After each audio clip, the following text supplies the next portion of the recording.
$1,760,000, therefore an authorizing of debt in the amount of $1,758,000 and requiring a down payment of $238,760. Ordinance 071303 is a bond ordinance providing for various improvements to the water system by and in the city of New Brunswick in the county of Middlesex, state of New Jersey, appropriating $1,920,702, therefore authorizing the issuance of $1,920,702 bonds or notes to finance the cost thereof. Ordinance 071304, bond ordinance providing for various improvements to the sewer system by and in the city of New Brunswick in the county of Middlesex, state of New Jersey, appropriating $2,473,000, therefore, and authorizing the issuance of $2,473,000 bonds of notes to finance the cost thereof. Ordinance 071305 is an ordinance to amend and supplement the revised general ordinances of the city of New Brunswick, Chapter 2, Residency Requirements. Resolutions. Resolution 071329 is a resolution to approve agenda amendment. Resolution 330, approve payroll 62213 to 7513. Resolution 331, authorize refund for redeemed tax sales certificates. Resolution 332, approve request for use of city property requested by Teen Select's New Life Running Club. The location is Google Park and Pavilion for Healthy Run Walk on Saturday, October 12, 2013, from 8 a.m. to 12 p.m. Resolution 333 stated to approve request for use of city property requested by Second Ward Crime Watch. Cheryl Smith, the location is Recreation Park for the National Night Out Cookout with Charcoal Grill on Tuesday, August 6, 2013, from 4 p.m. to 8 p.m. Resolution 334, approve request for use of city property requested by Catholic Charities Diocese of Metuchen, Unity Square. The location is Crystal Park for the National Night Out Neighborhood Festival relating to crime prevention and neighborhood safety on Tuesday, August 6, 2013, from 4 p.m. to 8 p.m. Resolution 335, approve request for street closing partial, requested by Mount Calvary Missionary Church. The location is 102 Council Street to Group Avenue for Group South Festival Community Day Block Party on Saturday, August 10, 2013, with a rain date of Saturday, August 24, 2013, from 11 a.m. to 8 p.m. Police extra duty required. Resolution 336, approve request for use of city property requested by Tree of Life Church. The location is War Memorial Park for religious service, Saturdays, August 17th and August 31st, 2013, from 12 p.m. to 7 p.m. with rain days off Sundays, August 18th and September 1st of 2013. The time is from 8 a.m. to 12 p.m. Resolution 337, approve request for solicitation of funds requested by Rutgers University Habitat for Humanity Campus Chapter. This is for Habitat for Humanity. The dates and times are July 19th from 5 p.m. to 7, July 21st from 12 p.m. to 3 p.m., July 25th from 5 to 7 p.m., and July 26th from 4 p.m. to 7 p.m. And the location is corner of George and Albany Streets. Resolution 338, approve request for use of city property requested by Jamal James, Cheryl Smith, and Rochelle James. The location is Recreation Park for graduation picnic for class of 2013 on Sunday, August 11, 2013, from 2 p.m. to 8 p.m. Resolution 339, authorize tax collector to transfer credits on several tax and utility accounts. Resolution 340, authorize Mayor Cagle to endorse for cancellation several redeemed certificates of sales. Resolution 341, approve relaxation of city noise ordinance requested by Provide Development LLC. The location is 135 Somerset Street. The dates are Monday through Friday from July 18th through August 30th, 2013, from 10 p.m. to 6 a.m. Resolution 342, approve authorization to advertise for the 2013 furnishing and delivery of regulatory signs, Phase 2. Resolution 343, approve fiber optic cable agreement and home harmless agreement requested by Cable Division of Garrison, Telecable Inc. The reason is the installation of fiber optic cable in Brunswick across New Street to the Holiday Hotel. Resolution 344, approve award of contract with iBank LLC for banking machine service for City Hall, Public Works, Public Library, and Recreation Team Center. The term is for 12 months, starting on August 1st, 2013, which can be extended on a yearly basis for up to 2 additional years. Resolution 345, resolution authorizing the refund of overpayment for police special duty. Amount is $55.50 to restore core. Resolution 346, approve ABC license renewals. We're going to pull that one, Madam Council President. My understanding, there are no licenses that have not renewed or are ready to be renewed at this point in time. So 46 will be a pull. Resolution 347, approve professional service agreement for special counsel discipline. Resolution 348, approve amendment of resolution 061323. The reason is to pay additional legal fees in the amount of $1,819 to Lawrence Peterman for Michael Bobadilla in the matter of Oswaldo Hernandez, Jorge Lopez Nieves, and Jose Granados Joya versus the City of New Brunswick, not to exceed $3,111. Resolution 349, authorize award of contract for emergency procurement for comprehensive technical assistance for implementation of water treatment plant process optimization with Howard Woods Jr. and Associates, LLC, not to exceed $72,000. Resolution 350, authorize award of contract for emergency procurement for conducting comprehensive performance evaluations at the water treatment plant for process optimization with Process Applications Inc. not to exceed $29,000. Resolution 351, approve temporary amendments of revised general ordinances for New Brunswick Development Corporation, College Avenue redevelopment project at 46 College Avenue. Chapter 10, Schedule 11 bus stops, Schedule 21 each block, crosswalks. Resolution 352, approve temporary amendments of revised general ordinances for New Brunswick Development Corporation, Roper School of Arts and Sciences, and Honors College. Chapter 10, Schedule 4 one-way streets, Schedule 6 stop intersections, Schedule 21 lead block crosswalk, Schedule 24 no parking at any time, and Schedule 29 time limit parking and parking meters. Resolution 353, approve relaxation of the city noise ordinance requested by Recon Services, LLC. The location is 55 Morrell Street, Student Housing. The dates are Saturday from July 20th, 2013 to December 28th, 2013 from 8 a.m. to 5 p.m. Resolution 354 was pulled at the request of the Chief Financial Officer.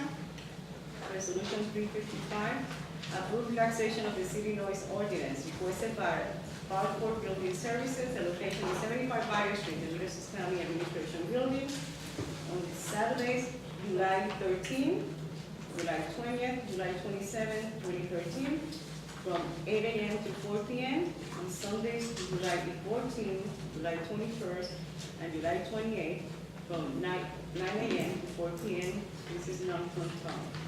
Resolution 356, approve award of contracts with T&S Builders, LLC, Thomas & Sons Builders, LLC, for new maintenance, restroom facility, and shade structure for Joyce Kilmer Park, not to exceed $459,800. Resolution 357 is a resolution to approve request for use of city property requested by the Amar Summer Program, Craft Rocker Center for Latino Arts, Roberto Johnson University Hospital. The location is Baker Park. It's for a mini Olympic program for summer campers on Tuesday, August 6, 2013, from 9 a.m. to 12 p.m. Resolution 358, approve relaxation of the city noise ordinance requested by Bar and Bar Inc. The location is southern side of Middle Albany Street for Robert Wood Johnson University Hospital. Saturdays, August 3rd, 10th, 17th, 24th, and 31st, 2013, from 8 a.m. to 4 p.m. Items for discussion by council, no. This time, please call to order. Roll call. Councilmember Anderson is absent. Council Vice President Egan. Here. Councilmember Fleming. Here. Councilmember Garlotti. Present. Council President Escobar. Here. Roll call, please.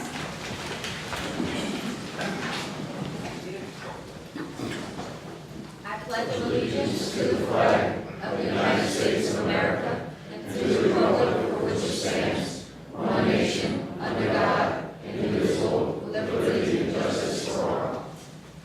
Thank you. If we could just pause for a moment to honor those Americans and Afghans, those that are in the war in Afghanistan. Thank you. This clarifies that the notice requirements of the Open Public Meeting Act have been complied with and satisfied in that the annual notice, which gave sufficient notice of the time and place and conduct of all public meetings of the Municipal Council of the City of New Brunswick, has been filed with the city clerk, has been placed on an appropriate bulletin board in the lobby of City Hall, New Brunswick, New Jersey, and has been transmitted to the official newspaper for the City of New Brunswick, namely the Home News Tribune. At this time, I would like to take a motion to approve the minutes So of moved. July 3rd. Second. Roll call. Council Vice President Egan. Yes. Councilmember Fleming. Yes. Councilmember Garlotti. Aye. Council President Escobar. Yes. At this time, we'll start with the public hearing, City of New Brunswick 2013 budget. We have a resolution regarding the reading of the budget by title only. Would the clerk read the resolution, please? Whereas NJSA 40A:4-8 as amended provides that the budget as advertised shall be read in full at the public hearing, or that it be made read by title only if: 1, at least 1 week prior to the date of the hearing, a complete copy of the approved budget, A, shall be made available for public inspection in the free public library, if any of the municipality, and in the free county libraries or regional libraries located in the municipality, or if no county libraries or regional libraries are located in the municipality, the county or regional library of the county in which the municipality is located, and the public officer delegated responsibility for delivering copies of the approved budget to such library shall forward to the governing body an attestation that each delivery was made, and B, is made available to each person requesting the same during said week and during the public hearing. Now, therefore, be it resolved by the governing body of the City of New Brunswick that it is hereby declared that the conditions of NJSA 40A:4-8 as amended set forth in subsections 1A and 1B have been met, and therefore the budget for the year 2013 shall be read by title only. I would like to take a motion to accept the resolution. For the foregoing resolution, we move its adoption. Second. At this time, the roll call.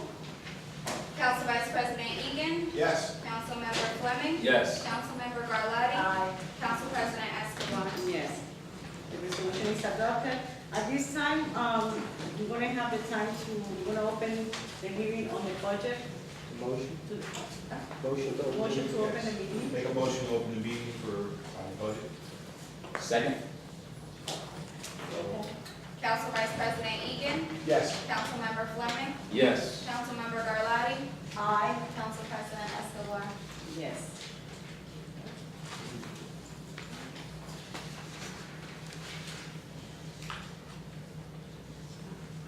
Council President, this is the time fixed for a public hearing on the municipal budget and tax resolution for 2013. The budget was approved by the governing body on May 15, 2013, was advertised as required by law on May 25, 2013, together with a notice of hearing for this time. Printed copies have been made available for the public during the past week. Thank you.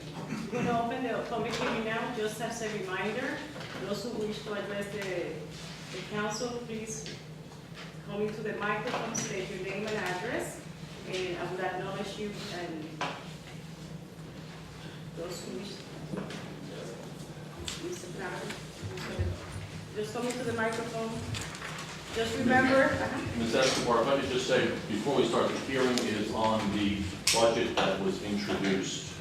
After the hearing, we will propose to you some amendments to that budget, but the hearing is to be on the document that was previously approved by you back in March, was it?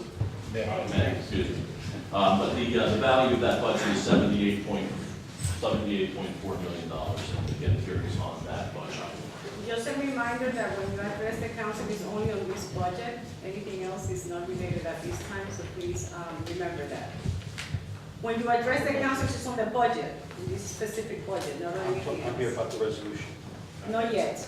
This is only the public hearing on the budget as presented. Name and address? Good evening, members of the council. My name is Charles Prattville. I live in the 5th Ward of New Brunswick, and I wanted to ask about on page sheet 17 is the figure for gasoline and diesel fuel, something like $392,500. Is that the total amount of gasoline that the city purchases, or are there other items I'm missing where that's included?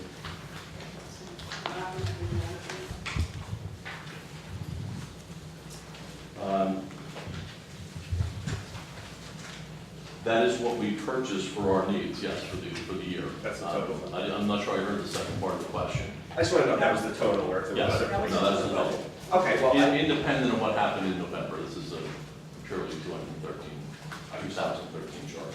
okay, and so the reason I bring this up is I think there might be a constructive way to lower that number in future years, and I know that the city more than likely has a policy, a written policy about vehicles idling, and I know that it's something that's come up at the environmental commission meetings, and it's a concern for residents. We see vehicles all the time, municipal vehicles that are idling, and I know that the official word is there's a memo, you're not supposed to do that, but at the end of the day, it happens a lot. And if there could be concerted effort to really limit those situations or to frankly end them, the gasoline cost to the city would be lower, the pollution impact and the climate change impact would be lower, and I think it's in general a good thing for the council to pursue in future budgets and maybe even address in a really concrete way.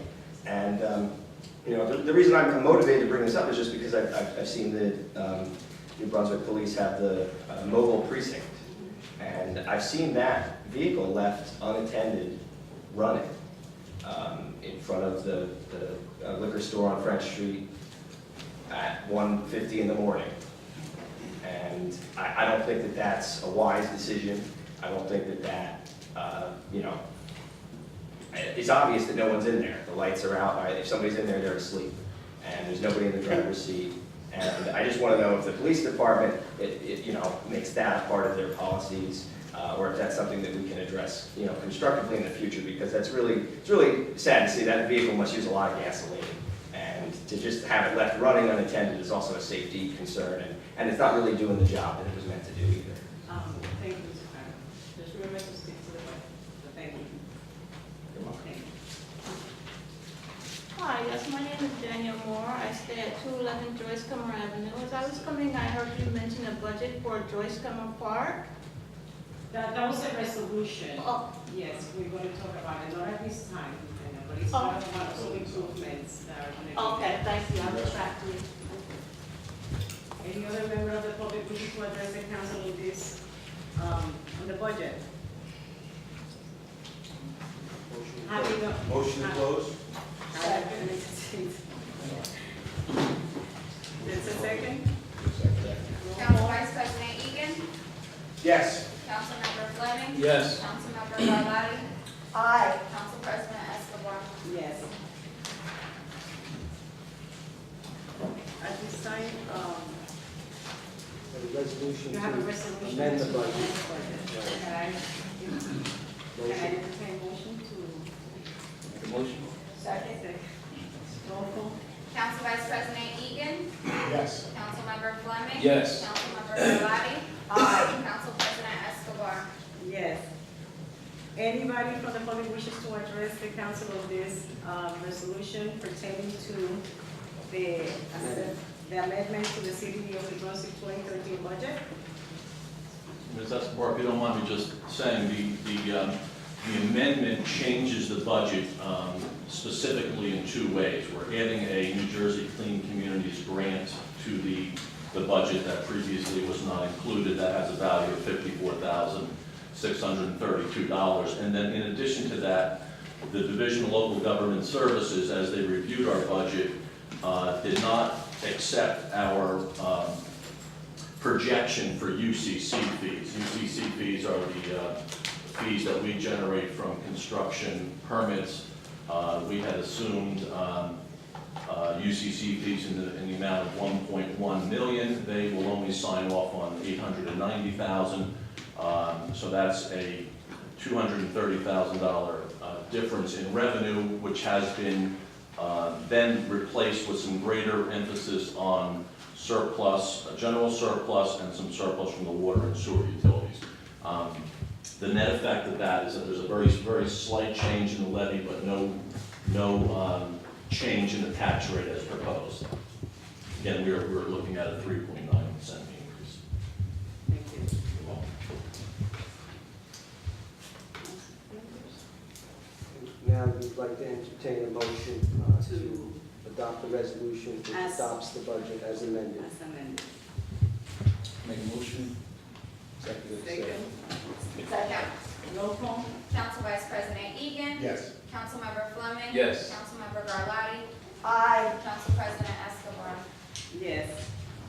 At this time, we have, I would entertain a motion to, right? To adopt. adopt the 2013 budget of the City of New Brunswick. Make a motion to adopt the budget, 2013 budget. Second that? Council Vice President Egan. Yes. Councilmember Fleming. Yes. Councilmember Garlotti. Council President Escobar. Yes. Done with that. We're done. That was kind of easy. At this time, we're gonna go on ordinances on second reading. We have one at this time, which is ordinance 071, which is an ordinance to amend and supplement the revised general ordinances of the City of New Brunswick, Chapter 10, Vehicles and Traffic, Stop Intersections, to add intersection of Byron Street and Kirkpatrick, stop signs installed at Byron Street westbound, revise intersection of Byron and Kirkpatrick Street, stop signs installed at Kirkpatrick northbound, intersection of Kirkpatrick and Byron Street, stop signs installed at Kirkpatrick Street southbound, intersection of Kirkpatrick and Patterson Street, stop signs installed at Kirkpatrick Street northbound, and intersection of Kirkpatrick and Patterson Streets, stop signs installed at Kirkpatrick Street. This time, Public comment. any comments from you? I know that. Okay. I'm Oh, just not me, saying not that. me. I heard you tell them like, I thought you at wanted. this time, I will entertain any comments from the public regarding this ordinance. Just follow the same procedures, come up to the mic, name and address. Charles Gradville, Fifth Ward, New Brunswick. Just wanted to ask why Kirkpatrick Street between Patterson and Byron is not yet a two-way, and when, if that's going to happen. I know it's not part of this thing today, but is that still part of the plan? Mr. Bolton, you can help us answer that question. It is part of the plan. The other parts of it that make it into two-way was adopted previously, and now that we're ready to go forward with the remaining items, that's what this ordinance is about. So we plan to do that in another week, week and a half. We will actually be out here instituting the changes. Thank you. Any other comments from the public on this specific ordinance? Having none, I will entertain a motion to accept this ordinance. Move the ordinance. Second? Roll call. Council Vice President Egan. Yes. Councilmember Fleming. Yes. Councilmember Garlotti. Aye. Council President Escobar. Yes. We have ordinances on first reading. Ordinance 07102 is a bond ordinance providing for the 2013 general capital improvement by and in the City of New Brunswick in the County of Middlesex, State of New Jersey, appropriating $4,996,760, therefore, an authorizing of debt in the amount of $4,758,000 and requiring a down payment of $238,760. I move the ordinance setting down, I think it's August 7th, for public record or something like that. Public Public hearing, same day to be advertised. How's that? Can I have a second? Second. Council Vice President Egan. Yes. Councilmember Fleming. Yes. Councilmember Garlotti. Aye. Council President Escobar. Yes. Ordinance 071303 is an bond ordinance providing for various improvements to the water system by and in the city of New Brunswick in the county of Middlesex, state of New Jersey, appropriating $1,920,702. Therefore, and authorizing the issuance of $1,920,702 bonds of notes to finance the cost thereof. I make a motion setting down August 7th for public hearing, same date to be advertised. Second. Roll call. Council Vice President Egan. Yes. Councilmember Fleming. Yes. Councilmember Garlotti. Aye. Council President Escobar. Yes. Ordinance 071304, bond ordinance providing for various improvements to the sewer system by and in the city of New Brunswick, in the county of Middlesex, state of New Jersey, appropriating $2,473,000, therefore unauthorizing the issuance of $2,473,000 bonds or notes to finance the cost. I make a motion setting down August 7th for public hearing, same date to be advertised. Have a second? Second. Roll call. Council Vice President Egan. Yes. Councilmember Fleming. Yes. Councilmember Garlotti. Aye. Council President Escobar. Yes.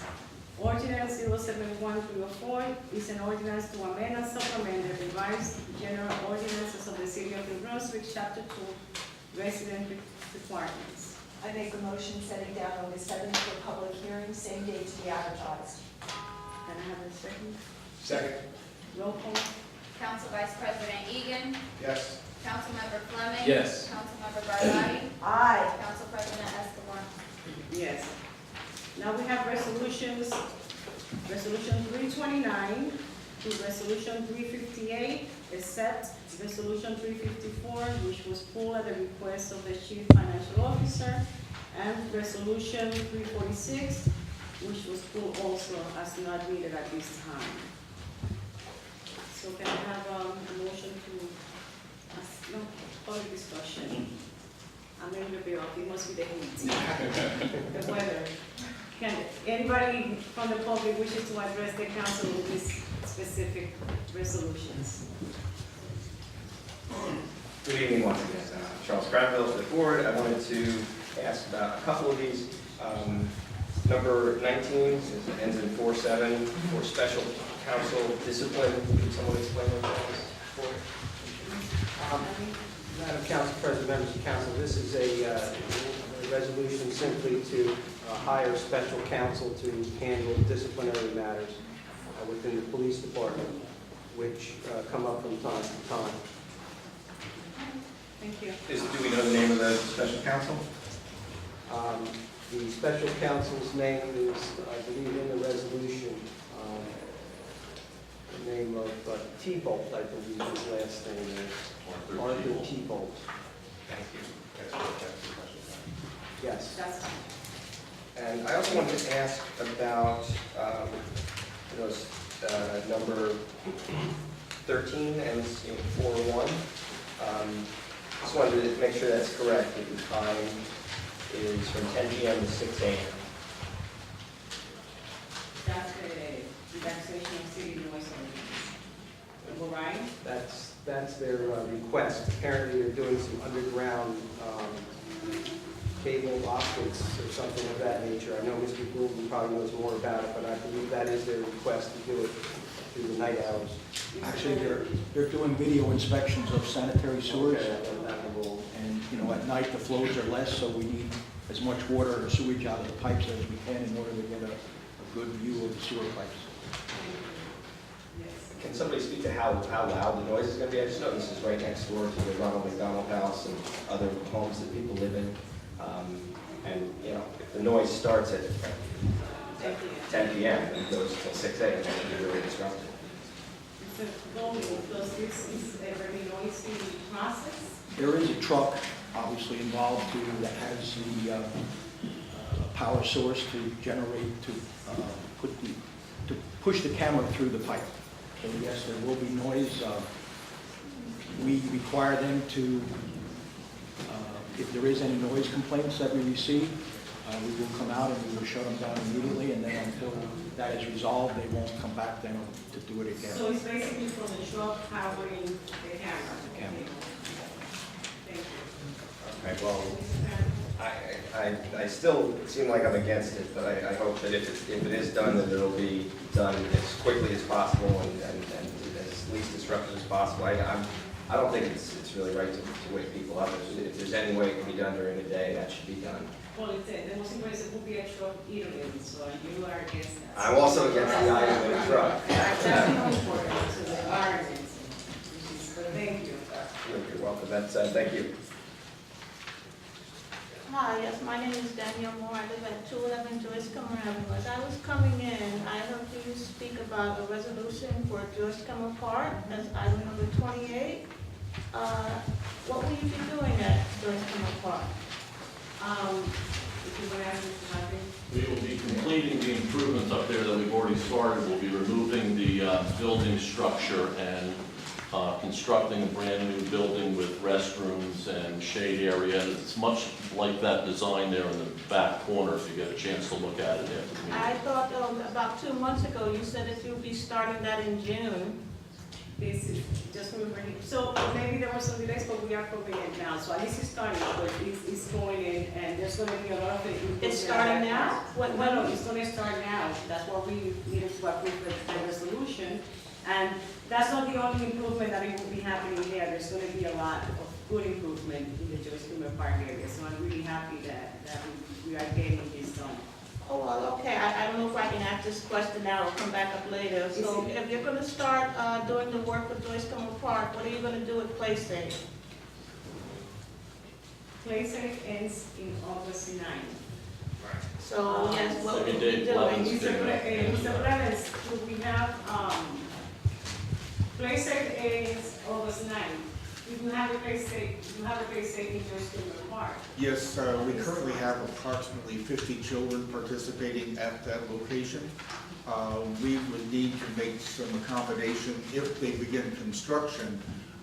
We are utilizing some of the city schools for our program, and we might need to bus the children during the hours of Play Safe to one of the schools. But until we know the exact date of construction, we plan to stay there. This is actually the resolution approving this improvement. Yes, I understand So, I'm not sure, do we know, Mr. Lockton, when the construction will start? No, I would have to consult with Tom Goulden on that. This is the award of the contract. We just went through a lengthy bid process. And we usually have a pre-construction meeting with a successful bidder. We remind them of the things that we expect of them. It is possible we may not start before the 9th, but I don't know the answer to that. I have to So consult. we'll look into that, because. Well, okay. Oh, sorry, I don't mean to cut you off. But if I can, where you just made a comment about busing the children away due to where this is gonna be under construction now or not? If I can No, just. it's not. At this point, this is just the award of contract. Oh, This is to okay. start the process, Ms. Anita. Once they do all that process, they're gonna find out when the actual construction will start. That could be after August 9th, when there's no longer Play Safe there. At this point, we don't have that answer, but we will keep in mind that there's a Play Safe program there. Well, okay, if you're keeping in mind that there's a Play Safe, if I may show you something, if you know there's a Play Safe, how could you have children? Would you want your child to be around things like this? Please, let me just show you. Do you feel that things like this is appropriate for your child to be around? No public bathrooms, like you said, you have over 50 children up there, and to show you what these children have to go, due to where I know your child may not go there, my child does not go there, but still, please do see these pictures. You still have not opened up the public water fountain for the kids. And you're saying all these over 50 children how disgusting this is, where you have the children playing up there. And every day, about 12 o'clock, where the children have to walk all the way up to the teen center because no public water, no public bathroom due to how hot it is. The children cannot be out there, it's 95-degree weather? Where the city has not even authorized these children to go over to the Board of Education, where they used to go into the gym, where the city or the water department has not put any type of sprinklers out to keep the children cool.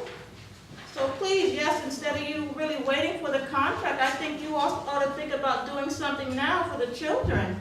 Okay, Mr. Clement, would you like to answer some of those questions? When is this keep? Do you keep the children out? Do you have a plan? When is This time? week, because of the extreme temperature, we have taken them, as she said, to the teen center each day. And so we are continuing that as long as the temperature is in the 90s. So they haven't been at the park doing this extreme? Well, actually, they've been going on some trips also, so they've been at the park very little this week. They gather there because we have to have the gathering place where they know to come. But we've taken them on trips like they were on a trip today.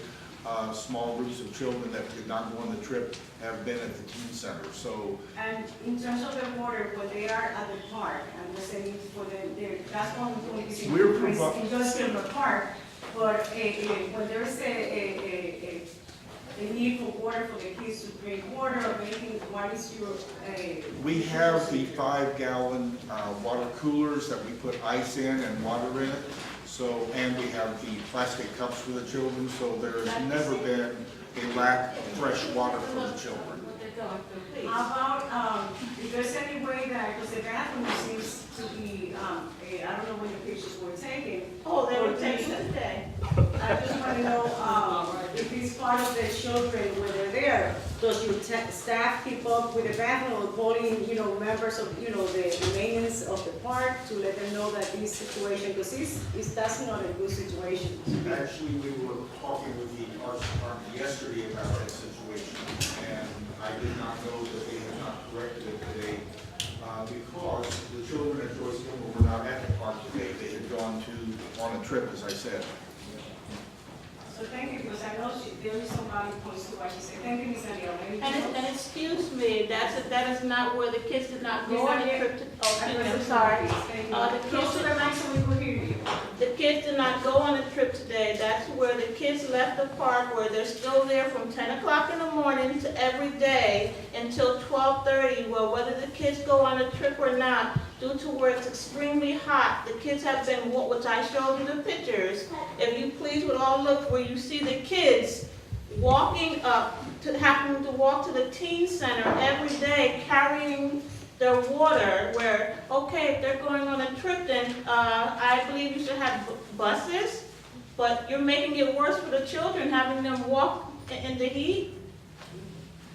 Point well taken, Mr. Clemens will address that. Like he said, that you have a trip, just walk, and in a temperature like this, I do agree that it's kind of, especially the age of the children, just make sure that I know that they say it's in their best, in their heart to have the best things for the children. The safety of the children is one of the ones that they have been very conscious of. Yes. But thank you for bringing this up, because some of these pictures, like I said, the bathroom is not. Like I said, it's the worst I ever seen. Joyce Cummer Park is the worst park. That was where I gave you a compliment, how you started cleaning it up, where I gave you a compliment, and then that's when you said you were gonna do it. But please, come on, or you can send the children somewhere else, over to another park, or over to the Adult Learning Center. Thank you. And that's why I told you to look at the renditions of what Joyce Gilmer Park is going to become, and that's why I'm very happy, because I know that there's a lot of work that needs to be done there. Thank you. Okay, and just one more thing, please, and due to where I know you said you haven't really done anything yet, but if it's possible, due to where how the city can, for hot days, due to where New Brunswick does not have a public pool, or is it possible that they can put a sprinkler, how it comes through the ground, where every now and then you turn it off with the sprinkler, where I've seen a lot of places that have them for their children? Something to keep the the children cool at the park if it's possible. I absolutely agree with you, and I had conversations that I call them chorritos in Spanish, they're called chorritos because they're coming from the ground, and I have placed that same concern to try to keep it in mind for when they do improvement, whether recreation, the skip, or any other, to start putting those sprinklers out, because I think it's needed in our parks. So they are aware that that's, so hopefully it will be, I'm not sure if it's gonna be part of it, but I know they have been working on looking at how much is it and what is the best way to do it, but I do agree with you on that one, and I have expressed that. Okay, my thank concern you. Okay, thank you, just please make sure you show them the Thank you. pictures of what I'm I talking will, about. thank you, Mr. Blevins. Sir, name and address, please? Mark Lanzoff, 380 George Street. I'm confused by the resolution 071341. That's the one that Mr. Carter was talking about, with the rise. What is the purpose of the noise relaxation? It was just explained by Mr. Golden that they need to look at the sewer system, they need to put a camera, and the best way to do it is when there's less water going into the pipes, right? So that's why the relaxation noise is because they're gonna have a truck, which is the one that powers the camera to go down the sewer system to look This is at. on Somerset Street. It's on Somerset, yes, this is the one that we were just looking to Mr. Carter. Is the council aware that the Ronald McDonald House is right next to that, where Yes. families, pardon me, let me get my spiel, then you Absolutely. give your answers. Where families are sick, or little children at the hospital stay. There are also families still who live on Hardenberg. There are still are a couple of houses on Condit Street. And farther down towards Easton, there are still people living there also. This would have no impact on those people? We had just mentioned previously, talking to Mr. Cardinal, that that's a concern, and Mr. Golden explained that they are aware if it becomes a problem in terms of complaints, Provide knows that it will be stopped, because if there's any complaints on the noise, that is. Why is it being started without a feasibility study to make sure that's not the case? It needs to, my guess is that it needs to be done, because they need to look at the sewer system in that area. They And can. disturb people who are caring for children who are in the hospital. I'm pretty sure that they will take that. That's equal? Absolutely no, it's not equal, but I know that the Ronald McDonald House doesn't have families all the time, so I don't know how many families are there, I cannot answer that, who will be disturbed, And because that's a transitional place. And the residents who live there too? But, as we said, if it becomes a problem, it will be stopped. It will be just a truck powering the line, but thank you for your concern, I appreciate it. Also, I know this is not part of the resolution, but if you could ask the city engineer, my pet project on the merge sign on Albany We're Street. gonna talk about that too, we're gonna do a follow-up, thank you. Anybody else from the public wishes to address the council on the resolutions presented? Having not, I would entertain a motion to Move the resolutions? Can I have a second roll call? Council Vice President Egan. Yes. Councilmember Fleming. Yes. Councilmember Garlotti. Aye. Council President Escobar. Yes. At this time, before we start the public portion of the meeting, if we're going to do some follow-up on some of the items that, one of them was Mr. Golden. If you remember, there was two of them that we asked him to look into it. One was the George Kilmer flooding, when that situation, the county is going to be able to correct, start the construction, whatever it is that it needs to be done there. And the other one is, like the gentleman said, the stop sign going up, the signal actually going up from Albany Street. Well, starting with the Albany Street, actually when the gentleman brought it up a couple months back, we had installed a lane line sign, which notifies drivers in advance that their right turn is for a right turn only and the left lane is for straight ahead. I've gone out there personally and looked at it. Unfortunately, the 2 times that I did go out over the last 2 weeks, I didn't notice any issues between traffic trying to sneak into that left lane to go straight. However, I have retained a traffic engineer who's going to set up a camera, and we are going to try to figure out exactly what the issues are there in terms of getting the traffic in the proper lane before it gets to Easton Avenue. Part of the problem is you've got a bus stop there that I checked our books, and it is in our code that it is an allowable bus stop. I had to put a call into New Jersey Transit, but I haven't gotten a call back yet to see if we could possibly move that bus stop, which sometimes buses do try to get in that left lane from where they are in the right lane. I've also, we got the issue of the parking deck that's right there behind the train station. Does exit onto Albany Street at that point by the train station. It's on Washington Street is what it's called. And a lot of those cars do try to cut across and get into that left lane as well, and do cause some backups at times. So we're going to look into the whole thing, and I'm hoping to have, my consultant said he could have a report to you with recommendations within about 2 weeks. Thank you. And the Joyce Kilmer flooding situation? Yeah, the Joyce Kilmer, after it was brought up about 4 weeks ago or so, I mean, I've honestly been working on this for a couple months. The part that we mentioned about North Brunswick, there's sanitary sewer and there's the brook, and then there's storm sewer. So we got 3 issues at that intersection of Joyce Kilmer and Charles. So as far as the brook itself, the Malron Brook, the county did replace the culvert on Joyce Kilmer Avenue about 2-3 years ago. Part of the problem is in that culvert, as well as the other culvert that's underneath Charles Street, we have an existing water line and an existing sanitary sewer line that go through the culvert. And naturally, they act to collect debris, and once the debris starts to be collected, it just builds and builds and builds, and you know, we do end up with some backup and the resultant flooding. So again, the one culvert on Joyce Kilmer was replaced. The second one, I checked with the county. They had just awarded a contract to an engineer to design a replacement culvert. We have just put out, or about to put out in the next day or two, a request for a proposal for, because as part of their work, we have to remove the water main and the sewer line. So I'm putting out a proposal for a consulting engineer to come in and design a means of getting those pipes out of the culvert and down underneath the new culvert, or some whatever other alternatives might be available. As far as the sanitary sewer project, and I had mentioned before about North Brunswick, our mile-long trunk sewer for sanitary sewage goes along the brook, and it happens to go through there, that general area as well. It's a 36-inch diameter pipe.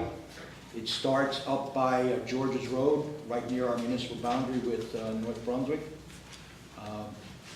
So it is a pipe that is owned and up and maintained by both North Brunswick and the city of New Brunswick. We are trying to divert flow from that pipe into another section of the city. We're trying to make sure, obviously, we don't create any other problems in those areas. But by doing so, we could eliminate about 600,000 to 800,000 gallons of water a day out of that sanitary sewer. Now, granted, we don't want storm sewer to get into the sanitary sewer, but it does act as a relief sewer.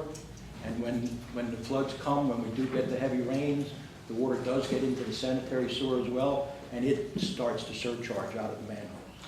So we did, after the last storm event, the city went out, removed debris out of the culvert on Charles Street. Subsequent to that, the county came out and spent 4 days, or 3 days, I think it is, and removed about 4 truckloads of material that had been collected underneath in that culvert. I've gone out in the meantime, whenever we've had a heavy rain, we've walked the brook, we've looked at the culvert underneath the railroad tracks, and we've discovered that that is not an issue in terms of backing up the brook, the water in the brook. So again, we are looking at it from various points, various areas, and hopefully in not too distant future, we will have a solution. Thank you, Mr. Costa. Thank you.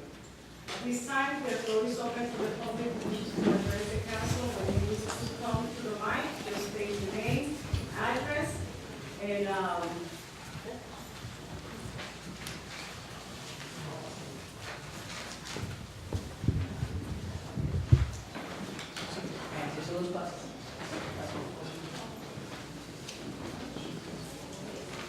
Buenas tardes. I'm going to translate. go ahead. Good afternoon. Mi nombre es Flor Sánchez. My name is Flor Sanchez. Yo vivo en la 389 de la Van Street en New Brunswick, New Jersey. I live at 309 Delavan Street in New Brunswick.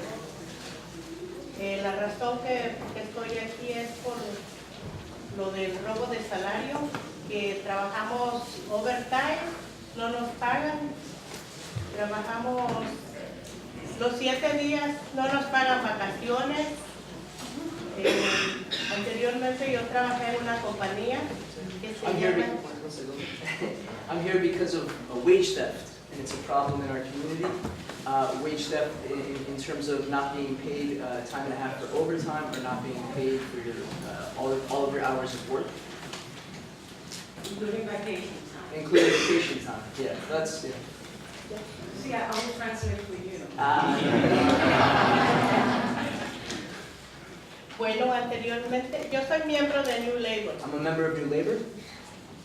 Anteriormente yo trabajé en una compañía Before I worked in a company.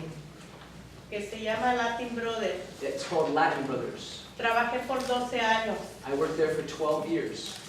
y pues nunca me dieron, no me pagaron vacaciones, no me pagaron nada. Y trabajando los 7 días, They never paid me any benefits, vacation time, for example, and I worked 7 days a week, de 50 a 60 horas. between 50 and 60 hours a week. Y por eso pues estamos aquí para a ver si actualmente que nos escuchen nuestras voces. And I'm here to ask you to listen to our voices from the community. ¿Qué pasó en Latin Brothers? Pues allí I asked her what happened in Latin Brothers. yo estuve trabajando 12 años y pues me retiraron porque montaron el building. So I worked there for 12 years, but they changed buildings and they fired me without a reason. Y la señora nunca me dio la cara, solo me mandó a descansar y me dijo que luego me llamaba. The owner never even faced up to it. She just sent me home and told me that she would call me. Y nunca me dio la cara y hasta ahorita pues yo tuve que recurrir a New Labor para buscar ayuda para que me paguen, pues me indemnicen con algo. And in overtime. Sí, el overtime. So she said she went to New Labor to seek remedy because those 12 years she was never paid overtime. So she was working 50 to 60 hours a week and not getting time and a half for those hours above 40 hours. And if I can add, New Labor helped her to file a claim with the Department of Labor in New Jersey, and she was able to start to recover a total of $7,000 for the last 2 years of work that she was owed. It's just one example. Dice que usted recuperó, que le ayudaron a recuperar $7,000 de su salario, la organización. Sí, gracias a la organización me han ayudado. Ahorita están en proceso apenas. Okay, I was just asking, stating what he said, asking if he said that yes, they're in the process of recuperating, keeping that money for her, $7,000. Muchas gracias. Muchas gracias.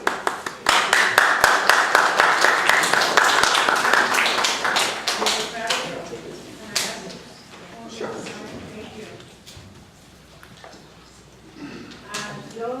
Yo me llamo Inés García, soy miembro de New Labor hace 2 años. My name is Inés Garcia, and I'm a member of New Labor. I've been a member for 2 years. Vivo aquí en New Brunswick, en la 27 de la Resmo, y he trabajado... I live in New Brunswick. What is the direction? 217 Redmond. Y he trabajado por una compañía de bakery, por la Jersey, And I worked in a company that was a bakery in Jersey Avenue. y trabajaba de domingo a viernes, que trabajaba 80 horas. And we worked from Sunday to Friday, 80 hours a week. Y no me pagaban el overtime, solamente me pagaban 40 horas 7.25, que era el cheque, y 40 horas 6.50. So they never gave me overtime. In fact, for the time above 40 hours regular time, I was paid at minimum wage $7.25. For the 40 hours above that, I was paid at $6.50 an hour. Y después yo le conté lo que estaba pasando conmigo en la compañía, y ellos me ayudaron, llevamos al departamento de trabajo, y allí me ayudaron a recuperar $2.500. So I went to New Labor, and they helped me to make a claim in New Jersey Department of Labor, and I was able to recover $2,000. Y gracias a ellos que sí recuperamos el salario perdido que yo lo tenía por perdido. So thanks to New Labor, I was able to recover the money that I had already just taken for loss. Ya, muchas gracias. Okay, thank you.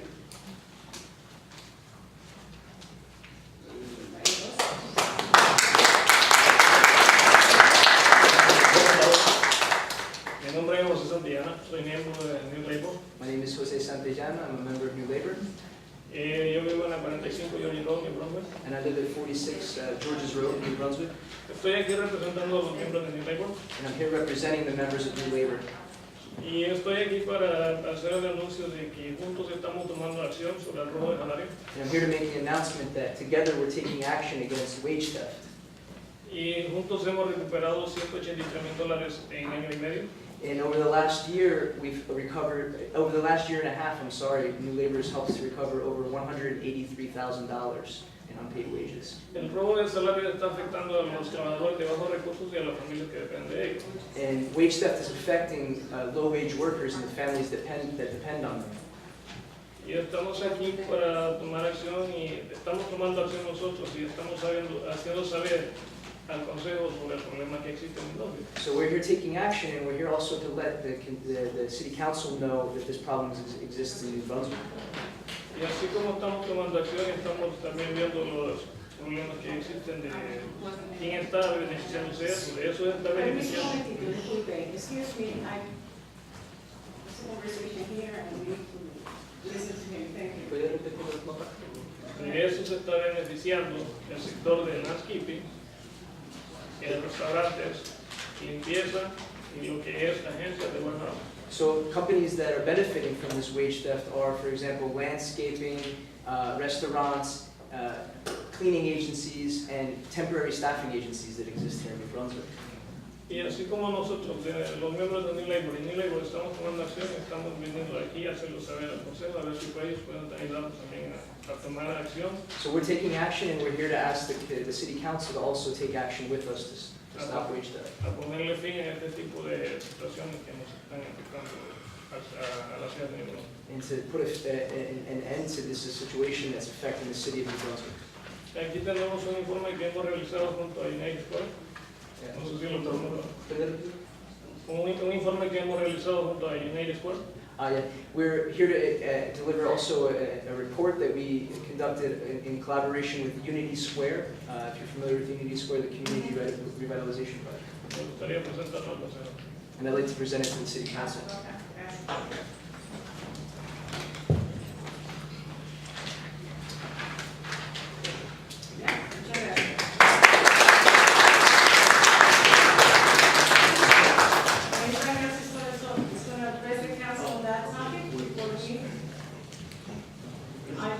I'm sorry, Craig, you gonna say anything? Yeah, so Craig Garcia, I'm one of the organizers from New Labor. Here. So our members have been doing a lot, going at their own risk in their jobs to do something about this. So, basically the reason we came here today is just, to ask for the support from the council to also take action because, they put their jobs on the line. And this is a structural issue. I mean, businesses are profiting off the fact that they're not paying their workers what they're owed. And, what's going on is illegal. And, they've done their best to try to fight it, but as it stands, we're putting out fires and, we'd like to really put an end to this here in New Brunswick. And there's been a lot done around the country to try to stop this, and we can hope that this can happen here too and try to put an end to the situation. So, thank you. I just want to thank you and the residents for addressing the council. This is a topic that I know because of the work that I do, that it happens in our community. What I will do is at this time share the information that you have. Let us read it, let's talk about it, and then so we could have people informed, some of us that are not aware of the situation. But I thank you for bringing the residents and bringing that topic, which is affecting to us here tonight. Les quiero agradecer a ustedes por pasar acá y estar hablando con nosotros y traer a la luz, ¿no?, un problema que está pasando en las comunidades. Y yo sé que está sucediendo por el tipo de trabajo que yo hago. Yo sé que hay empleadores que están haciendo ese tipo de abuso. La información que nos dieron el reporte la vamos a pasar a todos los que están los miembros acá para que se enteren y puedan aprender un poco, ¿no?, sobre esta situación Y después que veamos eso, quizás más tarde podemos tener otras discusiones en cómo podemos, sí podemos hacer algo, pues discutir a ver cuál sería la manera de poderlos ayudar a ustedes. Muchas gracias por venir.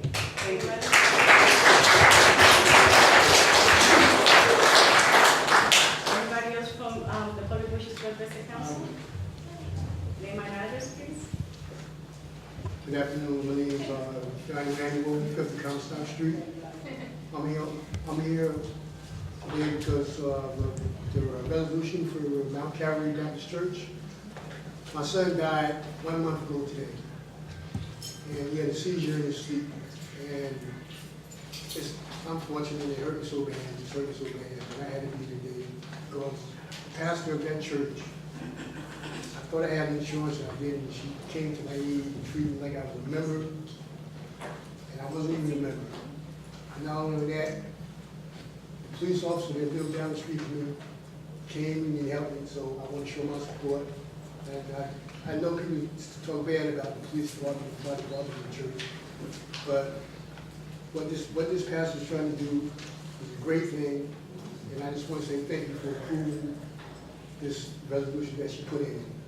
And I welcome you to come to our church, and I welcome you to come to our fair, and I welcome you to send more officers of color to our neighborhood. Take them out of the courtroom, out of the police station, get them back on the street, you know. With the Trayvon Martin situation and all that right now, it's not a time of healing that we need, it's not a separation. We all need to come together as one, you know, okay? But I just wanted to say thank you. It hurt me so bad, but I had to be here today. I was in the hospital my own self for a couple of days, but I just wanted to be here today. And I just want you to know on behalf of Mount Calvary, and we welcome you there. We don't matter what color or whatever you are, just don't wear no hot pants, the pastor said. Other than that, come and be yourself. Thank you. Okay? Thank you. Thank you so much.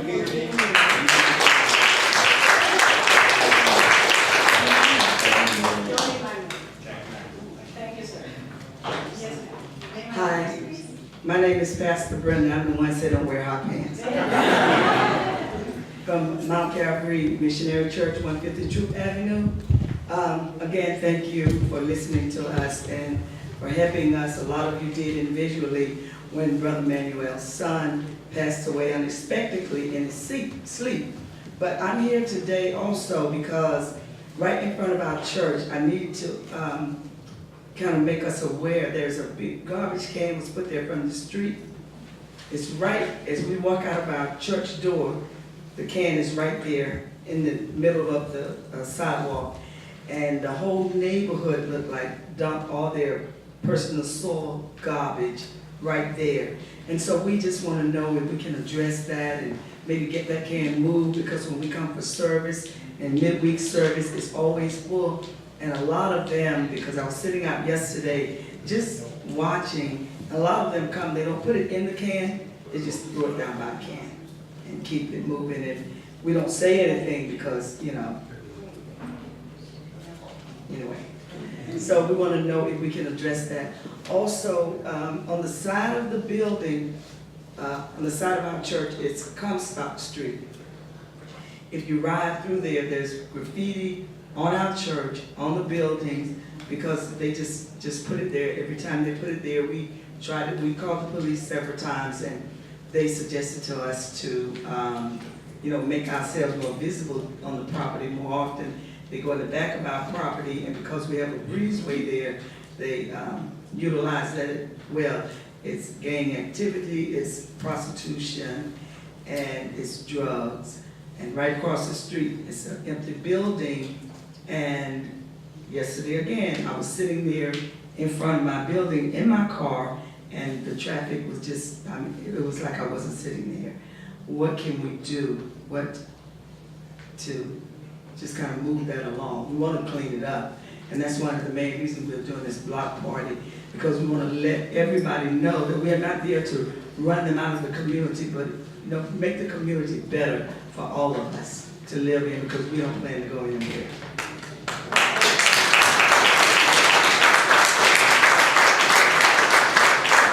I just want to thank the pastor because I think that that's what we're supposed to do. Amen. To bring them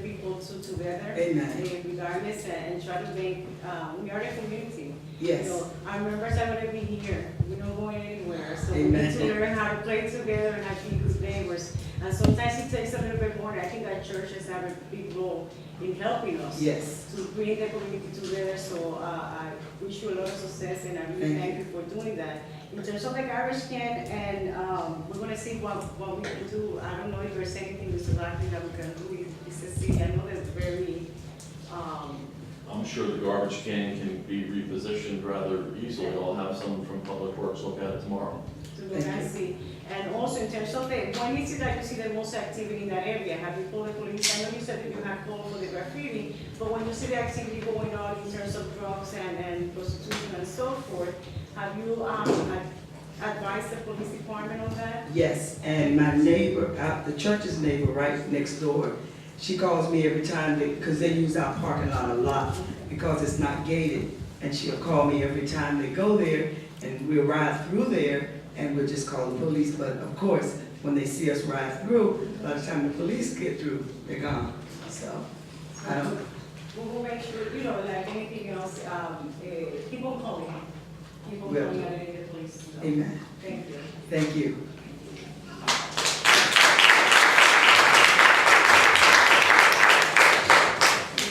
Good evening. My name is Jennifer James, and I live on 24 Howard Street in Brunswick.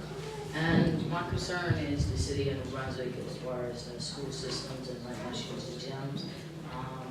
As far as the children are concerned, I'm a basketball coach. I've been coaching basketball for the city of New Brunswick Recreation Department since 1996. And what's been going on is that we're being told we have usage of the gyms. I put in proposals, and the proposals to the, I guess, the recreation department, because it's not coming through the city that I've learned so last week, as a matter of fact. But as we know, the city of New Brunswick isn't, up to par as far as having things for the children to do. Not only, you say, one group, a minority group, but as a whole. I do this out of the kindness of my heart, voluntarily, and we cannot get the gyms. Summer hours, they're telling me change from one time to the other time, but we're only asking for 2 days of the week. There's a budget, they're telling me that there is.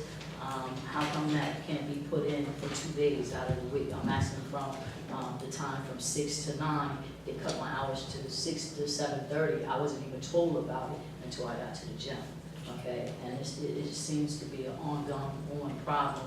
During the winter time, I went through the same thing, and now this summer I'm going through the same thing. I did a women's league this summer, and 6 to 7:30 is not enough time.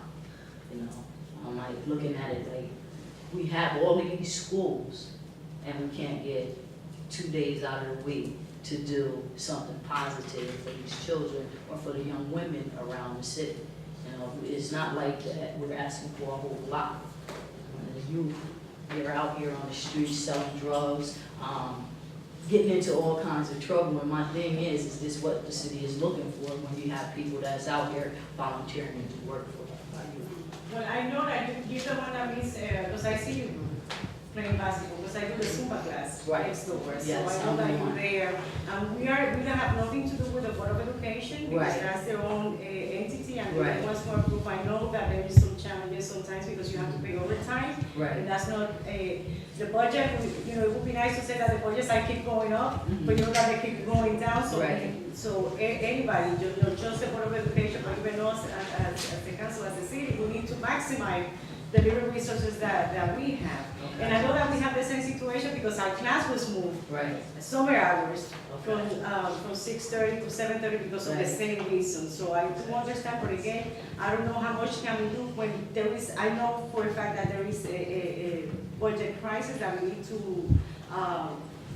my only thing that I can tell you, because it's the same thing I say, I see the girls, I see them playing, like I said, I'm there, so I know that is going, and I thank you for volunteering and doing that. Right. But again, in terms of the money, that's where the part that we don't have any control over, it's just the Board of Education. But just 2 days a week you're talking about, you're not talking about like 5 days out of the week, which the guys, I'm not trying to, I didn't even want to talk about that, but they get to use the gym until 9 o'clock. And you're talking about young kids and then women trying to use the gym. But no, over the summer, they use it at winter time, right? Well, we use summer, that's right now, the school closes at 7:30. Well, you know, I really don't want to go into everything that, you know, has been told to me. And as a matter of fact, when you Zumba, we're going to put it on the table, one of the Zumba young ladies that's there, she even told me that it could be amended for us to get our time to 9 o'clock. But she I don't doesn't know work for the where that city, and she came knows it all from. the time. She actually used to work for the city of New Brunswick. See? That's what I was told. You know, No. so, yeah, but, you know, if that's the way it goes, then, you know, I think that we should be told up front. What I'm trying to, you know, get out is that it's too many times that we're being told one thing, and then when we get there, we're being told another. And it's like, it's not only, you know, summertime, it comes down to the children during the wintertime also. You're trying to have open gym for the kids. And I have, we went through this, I think in February or March, where the same thing came up. And this is the second time now, and if the facilities are not being used, then why can't we have these facilities? That's what the city of New Brunswick, for the children or whoever, is for us to be able to use these facilities.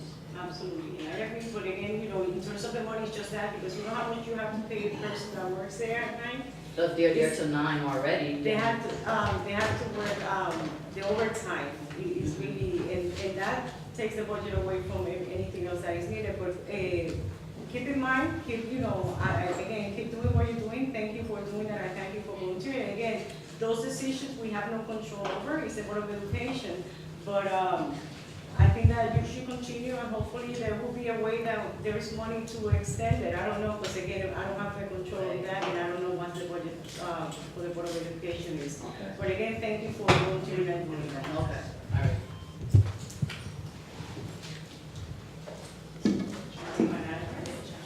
Jamel Pittman, 2916 Street, Brunswick, Georgia. Being out of notice, Ms. Deborah Key in the audience, I would like to know what's the status on Officer Andrew Weiss, if any, you have a different captain there. I mean, and I know I brought this up. I brought this up a few more meetings prior, and I'm going to continue to mention his name to our notes. Captain Milligan, you know, I don't know if even Captain Milligan is aware of that, because the one was here is usually Captain Miller or Sales here. So, he's talking about, Mr. Pittman had brought up in the past, that you haven't been here, so I don't know if you even prepared to answer any one of this. I'll give it my best shot. There were some concerns from some residents that were here with him, and he has Officer Andrew Weiss, his behavior in the community, and they wanted us to see what was happening with that. And I know Captain Sarah, when he was here, he said that he was going to talk to the supervisor and see what was going on. I don't know if you have any knowledge of that situation at this time. So I haven't been Have there here. been any complaints made to Internal Affairs? No formal, as far as we know, there haven't been any there have not been any formal complaints to Internal Affairs. Right, Mr. Pittman, am I correct in saying that? I'm sure that's, the ones that you have brought up lately. There haven't been any formal complaints, and this is the same thing the other two captains also mentioned. And I mean, that rubs me the wrong way. I'm gonna be honest with you. You know, if, say for instance, you have a police officer that you know is maybe messing with underage children or something, and you get tipped off, you have to wait for a formal complaint to address that? I mean, you know, you have an officer that shot a young man, paralyzed him, a teenager, put him in a wheelchair, and he's running through the community bragging about it, and we have to have a formal complaint to at least address it, to see if it's in, turn me into a liar. Make me a liar. Termel's coming down here and making this stuff up. At least do that. But to have a captain and, you know, a high-ranking officer stand up, the third one says, you know what, if there's not a formal complaint, we're not even gonna look into it. I think that what they're trying to say, Mr. Pittman, and I know you know that, and I know you're frustrated about the process, but there is a process. It's Internal Affairs. So you said, okay, so you said my scenario is correct if there was an officer messing with underage children who wouldn't address it. May I finish my statement so we can have a conversation? Thank you. What I'm telling you is that I hear what you're saying and you haven't heard before. But you are frustrated about the process, but that's the process that you assist in terms of any complaints against any police officer. is going to the Internal Affairs Office. If they cannot do that, you know that we have misstated that it was put in place for that same reason. People that, thought they don't feel comfortable, they didn't agree, or felt that they were not treated fairly when they have put a complaint in the past in Internal Affairs, to start the process with somebody who is outside of the department. But the process is that, unfortunately. I would advise, I know you know the process, and even we have no facts. I wasn't there when it happened, and I'm not doubting what people are saying, but I wasn't there. I cannot say this happened because I don't have the facts. Like, you cannot say if you were not present, but believe me, if I'm witness to something like that, I will be saying it. Okay. But then I will follow the process. I understand, it just bothers me because I went to New Brunswick High School, and I sat in class one time and had a DARE police officer talk to the children. There were, me and other young men and young ladies in that classroom. And, years later, you find out that that same DARE officer, who was Marco Chinchilla, ended up running a prostitution ring. I hope that maybe could have been nipped in the bud. He maybe shouldn't have been around the children if that was in him to do that. So, I'm just trying to say that we can start doing some type of intervention. That's I will say this positive note that on July 5th, was that, or the 7th? Fireworks is 7th. It was a nice show. There was a lot of people came out. Fireworks were good, and maybe next time it was maybe been a good opportunity to present more of what the city is doing, explain more of what the city has to offer. Because there were a lot of people out there, it was a multicultural event, and it ran great. It's put together great, it's a great location. First time I've ever been to Boyd Park in that magnitude, so I'm looking forward to upcoming events. Thank you. I was there. So I was You were there? Yeah. You saw me? My daughter. I didn't see you. Oh, you in the street? You in the white street? You walk very fast, man. Didn't the pastor just say bring people together? You walk very fast. I've already seen you on the sport. Okay, so let's go back. Anything else, Mr. Freeman? Thank you. Yeah, also I want to touch bases on the Joyce Cooper Park issue also. I just seen the pictures also, and it's crazy, is there someone that could look at these parks conditions before these children get there? Like, I wouldn't want my child in that park. Looking at those type of conditions, I wouldn't want my child in that porta potty. I wouldn't want my child walking. I'm not going to walk from Joyce Cooper Park to the teen center just because I don't feel, but to have my child, to know that my child walks from Joyce Cooper Park to the teen center in the hot sun. Someone should look into this before these kids are let out to these play safes, And I know Miss James just got up, and I don't want to put her age out there, but she was a counselor when I was in play safe. She was a counselor there, and she may not remember it. I won't put her on blast, because that's just a testament that she looks good for her age. But when I was a child, she was one of my counselors in play safe. And also, as far as her getting in school gyms, I came in before in a situation where there were kids that were, I guess, pushed out and contacted Councilman Fleming. This is the same young lady that was behind, had the open gym running for those children. And what I'm saying is, and I seen you in Zumba class, so I saw you, right me from wrong. I'm everywhere, man. Did I say hi to you? Yeah, did I say hi to you? No, did I say hi to you? Yes. Okay. Well, my thing is, we really need to look into the possibility of getting her a location for young women. If it's in the city budget, I think it is. I'm quite sure it is. And I'm quite sure that, this lady should be honored for taking out her time, which is she's volunteering her time. So you have some people that would only do that for the children if they're getting a paycheck. This lady is volunteering her time. She's going through a level of stress because she wants to do something right. What do you say to a person that's doing everything right for free? And the city is saying it's not in the budget, which I think maybe the budget shouldn't be that high. She's volunteering. Maybe if you need extra volunteers, I'll come out and help. But don't tell her that she can't receive a gym because it's not in the budget. I think that you should definitely. She's receiving a gym, but not the extent of the time that she needs, and she has the issue, right? An extra. Yeah, but, that's something, remember, Mr. Pittman, that's the Board of Education, but I don't know if it was, and I shouldn't have asked if she addressed that at the Board of Education meeting. Yeah.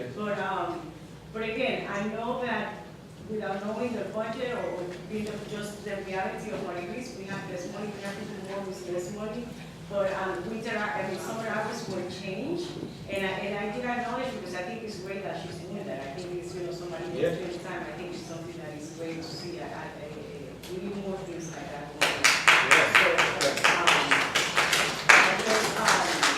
But again, but that's a provocation, but maybe who knows, times, let's keep bringing things like that and see what happens.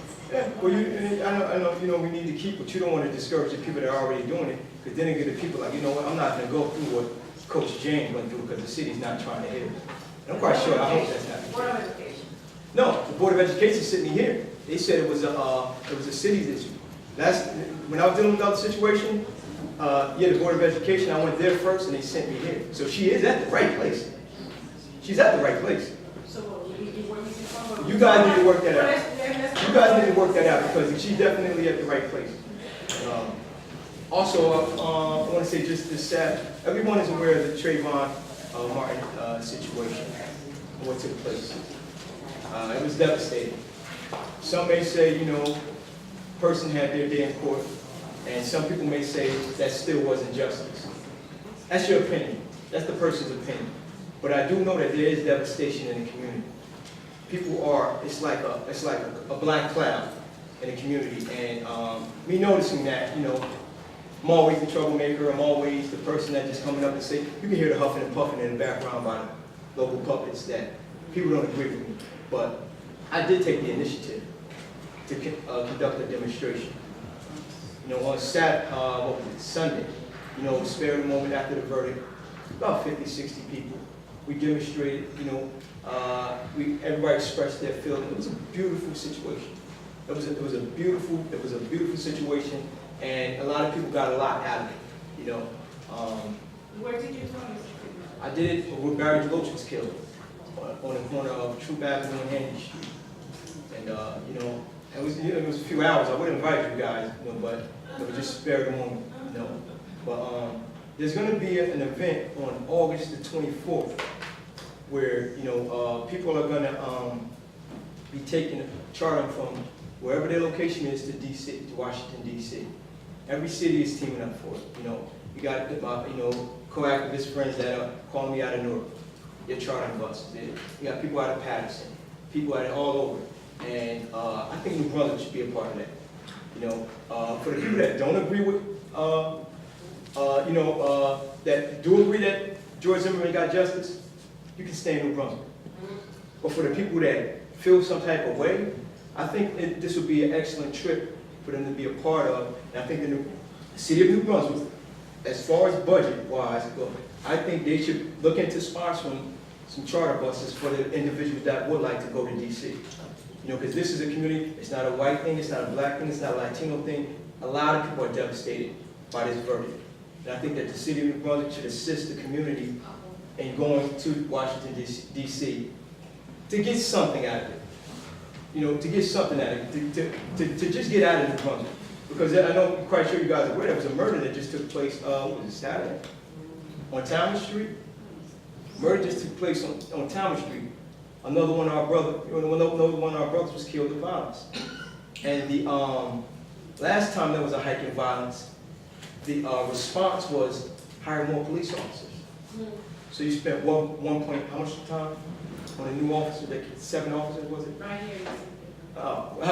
We spent 1 point, whatever, I don't know the exact numbers, on police officers, I guess to address the violence. But violence is still taking place. So now we know for a fact that police officers are hiring more officers is not the key. So we got to find out what is the key.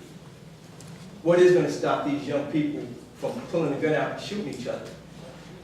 What is going to change the direction? I know a hot park with a dirty, dusty bathroom is not going to do it.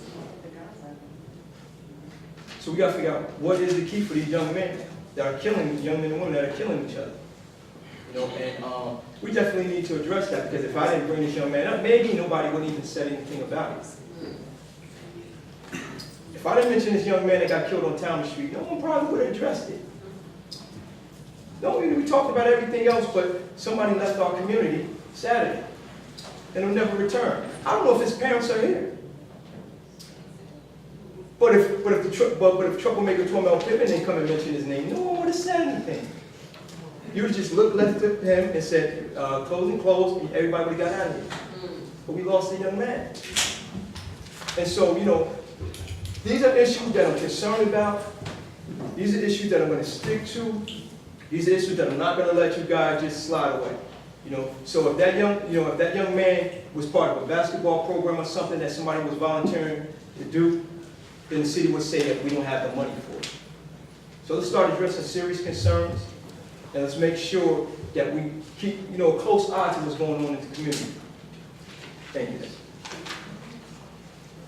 Hi, yes, my name is Danielle Moore. I live at 211 Joyce Comer Avenue.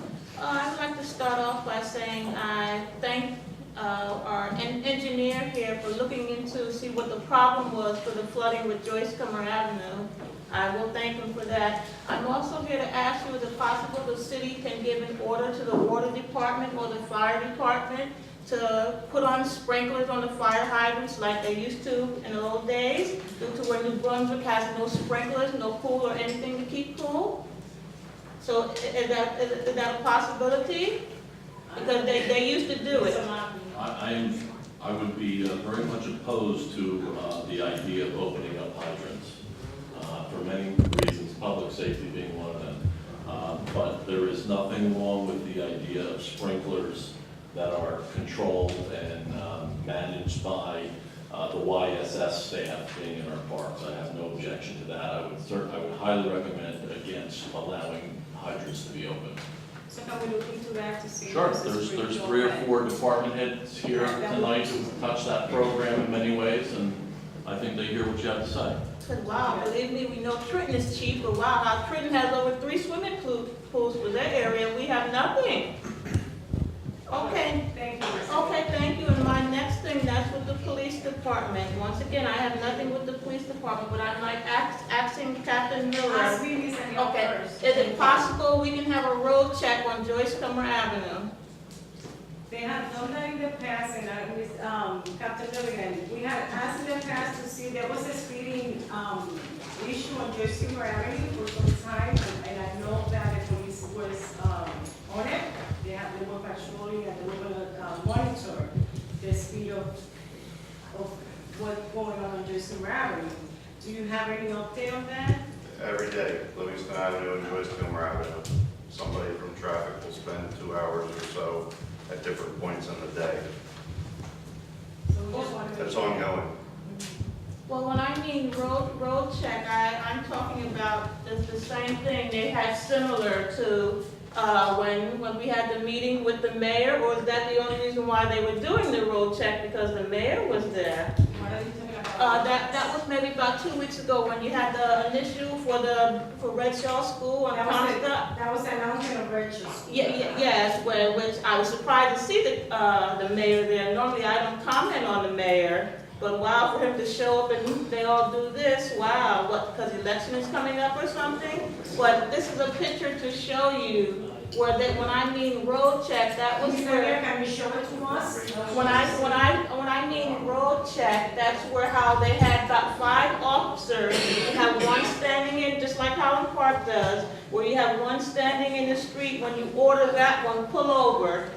To check for seatbelts? Yes, or anything seatbelts, else? anything, speeding, license, insurance, anything. I seen where they did that. What, like I said, is that because of the mayor? I don't know why, I'm not commenting on that, because I don't know if the mayor was there, he was there for something else. So Red Shaw School? It was the beam signing where he was with, they were Red I Shaw School. understand, but I don't know if the checkpoints and putting the 2 things together, I don't know if we had it the same day. Captain, do you know anything about that checkpoint that happened on the same day that they were announcing Red No, Shaw ma'am. School? Well, believe me. I don't believe they did check. Okay, well, believe me, that's why I always bring my proof to show where, can actually see that it's the same day that it was done. So what I'm saying, if it's possible, we can do a road check to stop these young boys zoom, zoom with these loud motors, speeding. You know, basically what, you hardly ever have any accidents on Livingston Avenue. How many accidents do you have on Joyce Comer Avenue? What I will do is, Danielle, because to me, if we get stopping everybody, that could create something else. And I wouldn't want my community to feel that because they are, driving with music or whatever, they're gonna get stopped or get checked, checkpoint. That could create one. But what I would say is like this, Captain Mulligan said, there is some police officers monitoring the area. It will continue to do so if you feel that there's more that it needs to be done, that it's not getting any better. Because you have come here and said that it has getting better, then you come that it hasn't been. So you monitor. You are the best monitor that we have. Oh, I'm not there 24/7, but yes. But again, they will continue to do so, and if there's an increase in anything else in speeding, I go by Joyce Kimber Avenue every day myself. So if there's anything, we will make sure that the police will let them know, and they will continue doing what they're doing at this point. Okay, because like I said, the main time that I do see him do a speed check, and believe me, Officer Neal was my witness on that. That's only the week every time it's time for the meeting, when I notice how they'll pull a car over right in front of my house to make sure that I see him, that it's being done. Okay, take a picture of that so we can see. Oh, believe me, you know I'm all about pictures with my evidence. If I can have my other pictures back. Do you have copies of this? Because I want to see this. Oh, can we talk at the end of the meeting? Let me look at them all. Oh, okay, and then Can I give it to you at the end of the meeting? okay, then just one more thing I would like to say with the police department, which I noticed no one said. That was about Officer Knight's funeral, where, wow, could you hardly even tell that he was a police officer? Wow. At the funeral? I mean, when they even came by, normally when a police officer or a firefighter dies, where you would really be able to tell that this is a police car, where you have almost 10 police cars, you would have roadblocks, you would have everything. And this was a very sorry funeral, or I can't say celebrated with, it was even in the newspaper, where, come on, you can do more for the police officers with that. That was the worst funeral I ever seen for a New Brunswick police officer. Next, name and address, please. Cedric Goodman, New Brunswick. I have two concerns or things that I'd like to bring up. One is in reference to the budget, not so much as far as any budget insertions or anything like that, or increases, but basically whether or not for the past several years, we've been having increases in tax revenue. Property taxes have been going up. And a few years ago, when Governor Christie came into office, he capped that increase to 2%, I think, if I'm correct. My question to you, basically, to whoever can answer it, is whether or not, for the past several years, the city's been asking for an increase over that 2% cap. Are we asking for an increase of 1% or 1.5% again this year over that 2% cap, and seeking approval for that cap this year? Because I haven't been able to research and get into this yet. The budget meets the spending cap and the tax levy cap requirements. If you recall, earlier in the year, we did act on a cap ordinance which allows our spending to go up as high as 3.5%. If we don't use the 3.5%, you can take that difference and use it as a cap bank for the following year. It's a little complicated, but that's the best way I can explain it. The budget, since the state legislation has always passed the spending and levy cap calculations, and you would find that calculation in the budget, in the body of the budget. Okay, so basically, yeah, so basically we are asking for another property increase on taxes, property tax this year. We are. Okay. It'll be a 3.9 increase on the tax rate. We think it'll affect someone who has a house valued at $118,000. It will affect them by $43 a year. That's my concern. For the past few years, we've had a real estate bubble. And we've created a lot of programs out to help seniors, help many people, property owners, to offset the depreciating home values and to get people out of foreclosure and things like that. Normally when we raise property taxes, it's because of a shortfall in state aid or federal aid or things like that to cover up lost revenue from the municipalities. Well, listen, the state aid has been flat for 20 years ago. We got more state aid than we get today. Correct. The municipalities' expenses continue to increase. The difference has to come from somewhere.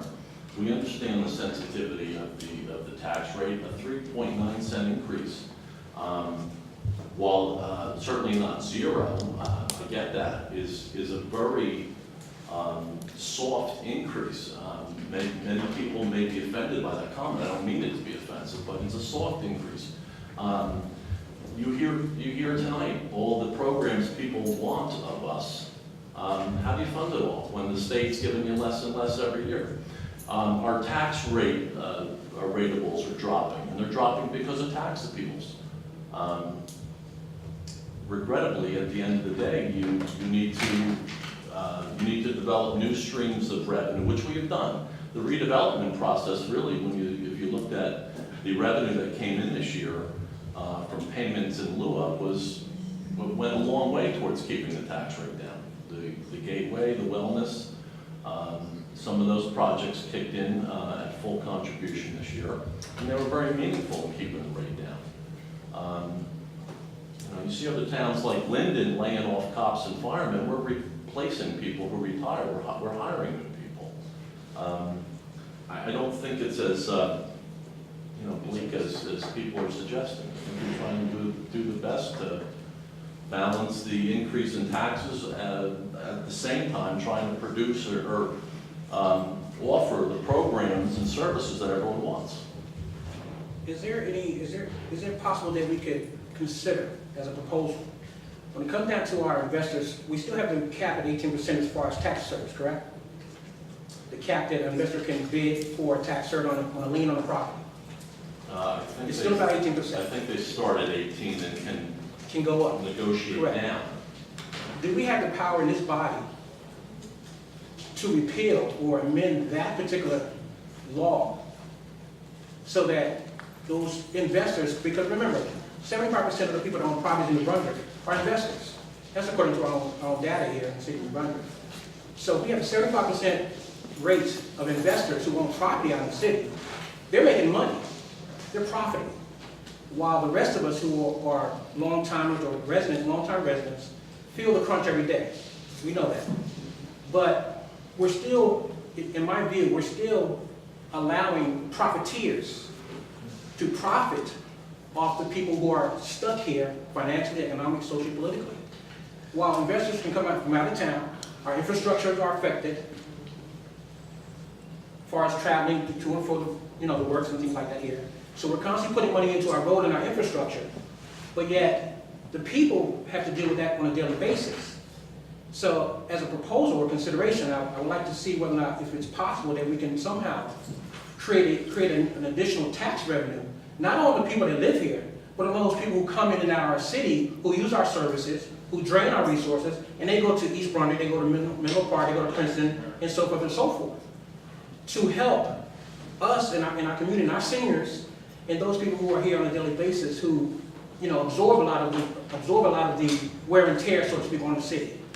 I think that tax cert program, which we've had for probably 100 years, I don't know how long, but I think it's time that we address that area to help when it comes down to people looking to profit over someone's financial unfortunate to take their houses, because we have, a 2-year title right of redemption in the state of New Jersey.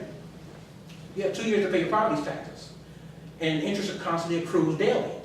So while these investors are profiting, and we know who a lot of the investors are, they're the same companies or the same individuals, but they're making money at the expense of someone else. I mean, I don't think it's too outrageous to consider that, to consider reorganizing or readdressing that area as far as investing in those tax certs to help people who live here, and limit a lot of the money that people are hurting for to investors.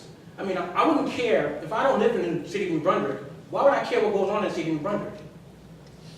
It doesn't concern me, it doesn't affect me.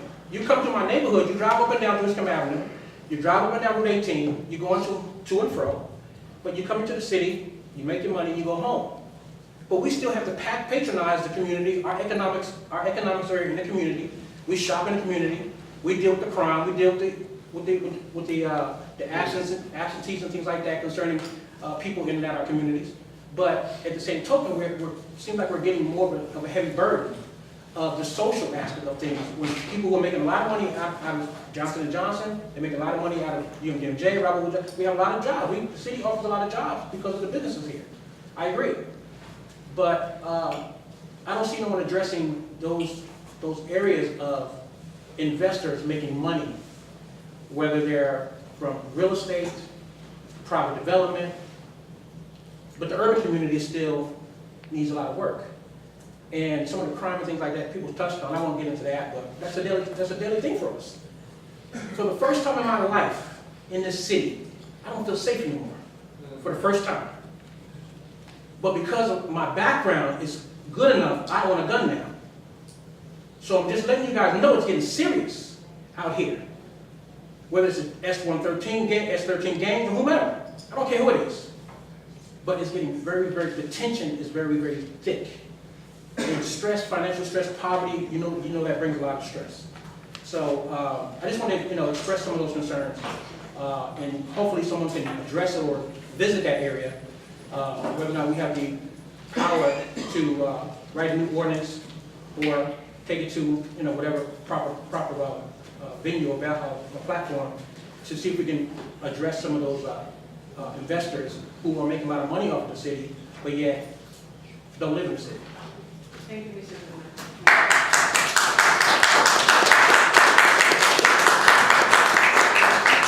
My name is Jose Negron. I live at 272 Sanford Street. I just want to make a statement to the council. Tomel, that's, as you can see, I just came out of work. That's the reason I ran out of here today, you know what I mean? Because another kid died in our streets in New Brunswick. And when another kid dies in the streets of New Brunswick, that opens up a wound in my heart. Because I'm reliving the whole situation once again. I'm sorry what happened to Trayvon Martin and the situation with that. That's all sad deal. But things are going on in our community right here. I live on Sanford Street and Livingston. Talmadge and Remsen was only like 4 or 5 blocks away. Again, I have another 16-year-old son out there too.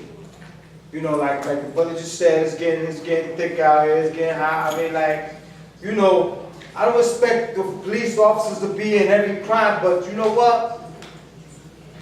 That was one murder. Guess what? That's one murder too much so far already.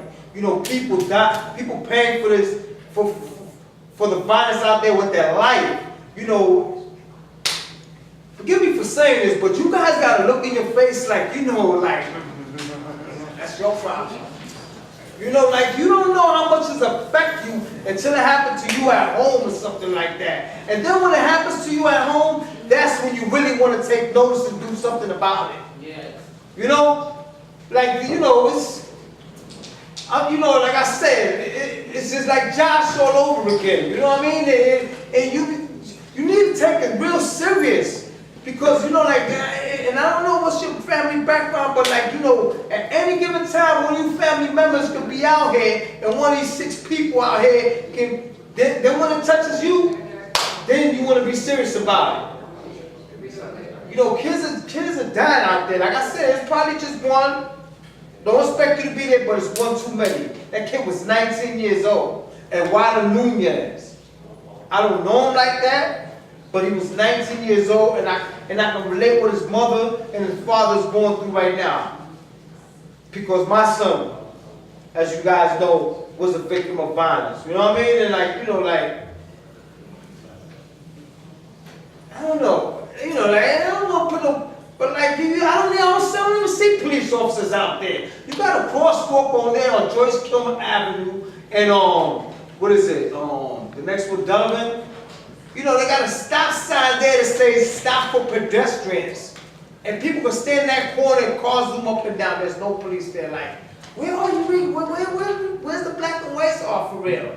Why did that kid got killed that day and nobody didn't hear those? 8 o'clock at night. There's a store right across the street. Nobody heard nothing. You know what I mean? Or they picked up the kid. And then, I don't know about today, but when I read about it, they got no suspects. They got, come on, somebody's not on their job. And then when it hits home, that's when you're going to be on your job.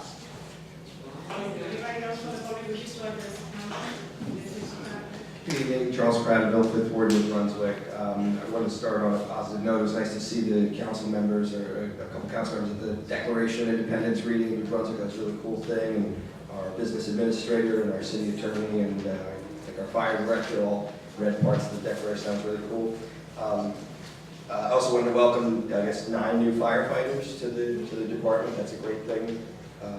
And I did want to ask about Mr. Mendez, who was shot and killed. It was very tragic. Obviously, are there any details that the police can tell us about what precipitated that crime? Councilman Reagan, do you have anything that you can share with the public at this time? It's under investigation, and we're prohibited from speaking because the prosecutor's office is in control of the investigation. Thank you. Thank you. I wanted to also ask about something that came up in the budget discussion.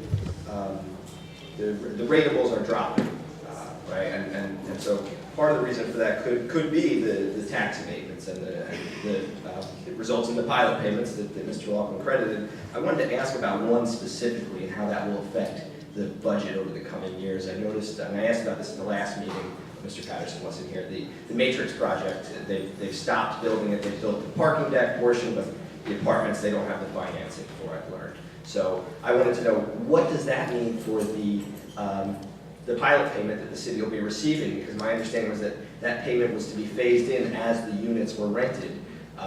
What is the impact? Did we just give a tax abatement to what is just entirely a parking area now?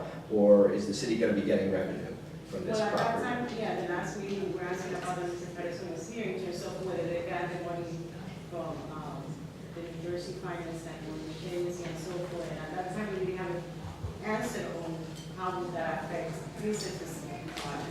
So Mr. Patterson, if you could give us anything that, how would that would affect that? It doesn't have any effect. If they don't build a project, the land gets taxed just as it has been being taxed. It doesn't have any effect. So there's nothing, even with that, because they haven't done much, actually. They just need the, right? They're building there's a parking deck that they are building, which services both the proposed residential and the existing office. They're building that. When they get the rest of their financing, they will build the rest of the project. If they don't get it, it will remain a surface parking lot. So, and just to be clear, I think when it was passed, there were 2 separate ordinances, 2 separate, abatements. Is that there's one for the parking deck and one for the rest of the site, or is that just 2 different? I remember one was upper lot, one was lower lot. Yeah. They weren't upper lot, lower lot, but yes, you're correct. There were 2. One was for the deck is on a separate tax lot, and the apartment building is on a different tax lot, or will be on a different tax lot. So the abatement does go through for the parking garage, and what is the pilot payment for that?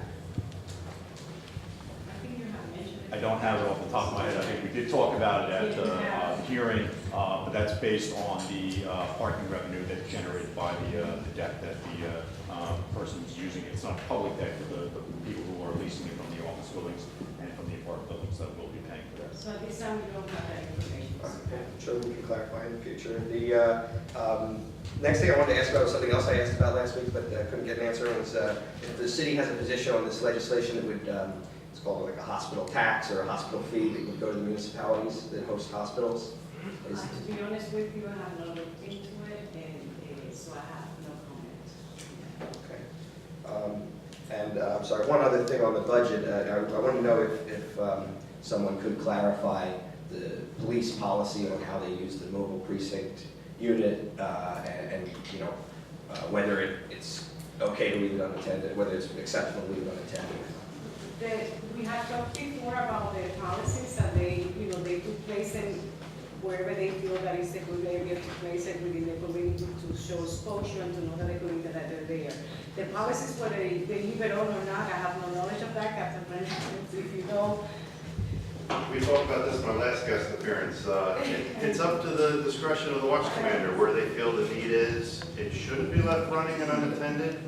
I'm not sure that it is running or the generator is running. It's two separate things. If the lights are on, it has to be left running. So I'm really not sure what the circumstances were. So like if the overhead lights are on? They have, would it be, are they overhead lights? Correct, otherwise the battery's gonna die. So yeah, I did see it was for at least a half hour straight. There was no officers or other units They're visible. walking, apparently, they're walking. That's why they place it there and they go walk. I- It would be good to have them standing there. I did not see any officers walking the neighborhood at night. I kind of hung out there for a while. That's to where see it's what at was the up. store, because I've been hearing from store owners and they're happy that users are going in to talk to them, so. I know, I just don't think it's necessary to leave the engine on. You know, that's my point there. But I guess aside from that, I just wanted to also ask about one of the ordinances on first reading was mentions it changes residence requirements. Could somebody clarify what that law will do? We are not able to talk about that until the next, right? Well, no, we can talk about it. It just changed, it's form over substance. The prior language was Department of Personnel. We changed it to the Civil Service Commission, which is what they're known as now. It doesn't change any of the context or the force and effect of the ordinance. It just changes the name of the entity that puts together the certified list down in Trenton, because they've changed their name over the years. And I apologize, I thought that we needed to talk when it was the public part of it. Well, we'll talk about it. Thank you. That never hurts to ask, right? So the last thing I wanted to mention is about the boards and commissions of the city of New Brunswick. As you know, I've been trying to get some answers as to who's on some of the boards, and also get that document on the website updated. And on a prior meeting, you had told me that you corrected it and it was an old version, but I still keep bringing up these issues, and there's these new commissions that we haven't heard of and we don't know who the members are. I wanted to ask if there's any progress that's been made on that. I asked to see at least, Michelle, if you bring the list of those who, because I did promise it. Oh, you see here? Who's those? Yeah, no, but the list of those who are in the emergency. It's on my desk, I apologize, I was late coming to the meeting. It's Because on my I desk. did tell Mr. Crandall that we're gonna have to have a little more, that's public information, etc. So after the Right. meeting, we'll make it if we can available to you. Thank you so much for that. I did want to mention, though, that I have reached out to the State Department of Community Affairs and asked, and they clarified that the law does say that there shall be an emergency management council for every municipality. And so I would ask if there's anyone who can give a legal opinion, is the city in compliance with that state law, given the fact that the person who's listed as the chair of that committee said, quote, there is no emergency management council at a previous class. It's called something, it's not called a council, it's called something. Emergency preparedness committee. So that's it, that's, we do have it, it doesn't say it's no council, we have it, and I believe that Mr. Hamilton explained to you before that we are in compliance with what we need to do with this thing. I'll defer to Mr. Hamilton. Okay, I don't quite remember that happening, but I guess No, we did, we I'll talked check. about it, remember that check, because we did talk about it. Okay, well, I'm just concerned that we would be out of compliance, and I think we should be in compliance with that law. Okay, yeah, you get a chance. Thank you, that's all I have for today. Thank you. Anybody else on the phone? I'll be brief. Keith Jones, 56 Mitchell Avenue. I wasn't at the last council meeting, but I want to say thank you for passing a resolution for Lemonade Day. It was a complete success. I want to thank Mr. Anderson, but he's not here today. The kids did great. We had maybe about 4 or 5 different locations. Star Leverett came out and did a big story on them. We had sponsorship from PNC, Valley National Bank, Capital Bank, Rutgers University, American Express, Shop Small Business. And parents and community loved it. They're actually looking forward to next year. Next year I want to be able to bring it to the school system. So instead of having 8 lemonade stands, we got a couple hundred. Let me see how we work that out. And the kids got everything they were supposed to get out of it. You know, we had one young lady that made $104 off dollar lemonade. She was upset because she only made $26 profit. You know, and that's what we're trying to instill in these kids. She's 11 years old.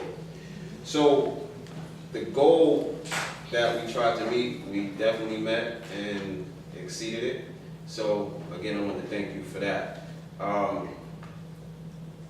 sitting down, you know, I've heard a couple things mentioned about programming in the city. Again, for me, I get emails every day, or I come across programs that are going on in the city of New Brunswick, and it's really a communication thing. You know, and we talk about this all the time. So my thing is, if we can get more people to engage in these different programs or these different establishments, yeah, everything may not be posted online, yeah, everything may not be posted down at City Hall, but I mean, we investigate everything else. Let's start investigating what programs are available. How do we get our kids into these programs? Just before I walked in, I got a call for, and if anybody wants to take this information down, April 19th through the 22nd is New Brunswick Police Department Junior Police Academy. August, I'm sorry. August 19th to the 22nd. And it's in Joyce Kimmel Park. It's free. 9 a.m. to 12 p.m. Space is still available. So if you want to sign your kids up, sign your kids up. We're working on back to school projects now with a different bunch of people. And one last thing that Mr. Pittman mentioned, the bus trip going down to DC. Slight correction, it has nothing to do with Trayvon Martin. It's actually the 50th anniversary of the March on Washington. And myself and 4 other people are putting a bus together that we're paying for out of our own pocket. Lunch is provided, dinner is provided, snacks are provided, and it's free of charge. So that paperwork, those flyers will go out pretty soon. And whoever want to jump on the bus, you're more than welcome. So, and that's all I have. Thank you. Thank you for that.